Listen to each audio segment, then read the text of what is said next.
তো ফ্রেন্ড চলে এলাম সরস্বতী পুজোর আরও একটা পার্ট নিয়ে। আমরা কিন্তু মোস্ট ইম্পর্টেন্ট এবং সুন্দর একটি মণ্ডপ দেখতে যাচ্ছি, যেটা কিন্তু প্রতি বছরই সুন্দর হয়। এবং যাওয়ার পথে কিন্তু এরকম আর একটা মণ্ডপ পড়ে, সেই মণ্ডপটাই দেখলাম এবং ঠাকুরটা দেখলাম, চার হাতের ঠাকুর। চার হাতের সরস্বতী কিন্তু খুব কমই দেখা যায়। তারপর কিন্তু আমরা চলে গেলাম পরের মণ্ডপটায়। এই মণ্ডপটায় ঢুকতে গিয়ে কিন্তু বোঝাই যাচ্ছে না যেটা মণ্ডপ না বিয়ের বাড়ি। পুরো বিয়ের বাড়ির মতো গেট করেছে এবং বিয়ের বাড়ির মতনই সানাই টানাই সমস্ত কিছু বাজছে। হঠাৎ করে কেউ গেলে কিন্তু ভাববে যে বিয়ের বাড়ি বলে কেউ ঢুকবে না। তারপরে আমরা কিন্তু ভেতরে ঢুকিয়ে দেখলাম নহবত বসেছে। অসাধারণ কিন্তু একটি জিনিস, নহবত বসেছে। আর এদিকে কিন্তু ফুচকার স্টল বসেছে, এখানে অলরেডি একজন ফুচকা খাচ্ছে। ওখানে কিন্তু মকটেলের একটা স্টল বসেছে, ওখানে মকটেল খাচ্ছে। আর এইখানে বিয়ে চলছে, এখানে একজনের বিয়ে জিনিসপত্র আনতে যাচ্ছে সেজে গুজে। আর এখানে বসার জায়গা আছে। আর এখানে দেখো বিয়ে চলছে, রীতিমতো পুরোহিত আছে, এখানে ফুল ছেটাচ্ছে।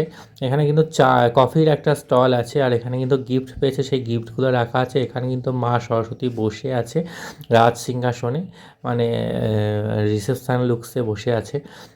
তো ওইদিকে বিয়ে চলছে আর এখানে মা সরস্বতী বসে বসে দেখছে, এখানে সেলফি তুলছে। এখানে কিন্তু ডিজে বাজছে। আর এই দেখো 7 পাক ঘুরছে, বর বউ 7 পাক ঘুরছে। বউটার মোটে কিন্তু অসাধারণ লাগছিল, খুবই সুন্দর হয়েছে। এখানে ক্যামেরাম্যান ছবি তুলছে। আর এখানে লাইট ফাইট দেওয়া আছে, ক্যামেরাম্যানদের যে লাইটগুলো থাকে সেই লাইট কিন্তু দেওয়া আছে। এবং এখানে পিড়ে থেকে শুরু করে সমস্ত কিছুই আছে। এখানে ফুল ছেটানো হচ্ছে।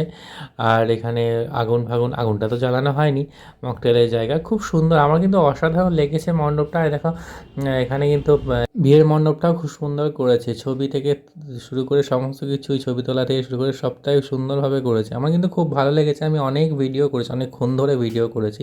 বর বউটাও খুব সুন্দর লাগছে, দেখতে পাচ্ছ পোশাক আশাকগুলো খুব সুন্দর পরিয়েছে। পুরো প্রপার যে বরের পোশাক হয় তেমনই পরিয়েছে। কনেকেও মানে মাটির পুতুলে কিন্তু এরকম পোশাক পরানো খুবই চাপের ব্যাপার।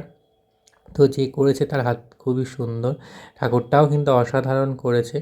এবং কফির জায়গা থেকে শুরু করে সবটাই খুব অসাধারণ লেগেছে আমার। ফুচকা রীতিমতো ফুচকা আছে, অংশ আবার দাঁড়িয়ে গিয়ে একটুখানি ভিডিও করে নিল ফুচকা কাকুর সাথে। এবং তারপর এখানে লাইটিং ফাইটিং দিয়ে খুবই সুন্দর ছিল। ওখান থেকে কিন্তু আমরা আবার বেরিয়ে এলাম। বাইরের যে দেখতে পাচ্ছ বাইরের গেটটা তো অসাধারণ, পুরো বিয়ের বাড়ি ফিল। ওখান থেকে আমরা বেরিয়ে এলাম, চলে গেলাম জাতীয় বিদ্যালয় মাঠে। তো জাতীয় বিদ্যালয় মাঠে প্রতি বছরই মেলা হয়, এবছরও বসেছে। তো এই মেলাতে কালকে প্রচণ্ড ভিড় হয়েছে, আর কিন্তু অতটা ভিড় হয়নি। আর যেসব ঠাকুর ফাকুর বেরোবে সবাই দেখবে বলে হয়তো মেবি আসেনি। আর আমরা একটু আগে চলে গেছিলাম, তার জন্য আর অতটা ভিড় পাইনি। তো এই দেখো এটা মণ্ডপ, এবং মণ্ডপের ভেতরে মা কিন্তু এরকম কালচে কালচে টাইপসের করেছে। তো ভালোই হয়েছে। তো এই ছিল আর কি আজকের ঘোরাঘুরির ব্লগ। তো তোমাদের কেমন লাগলো অবশ্যই বলো। আবার নেক্সট পার্টে দেখা হচ্ছে, টাটা।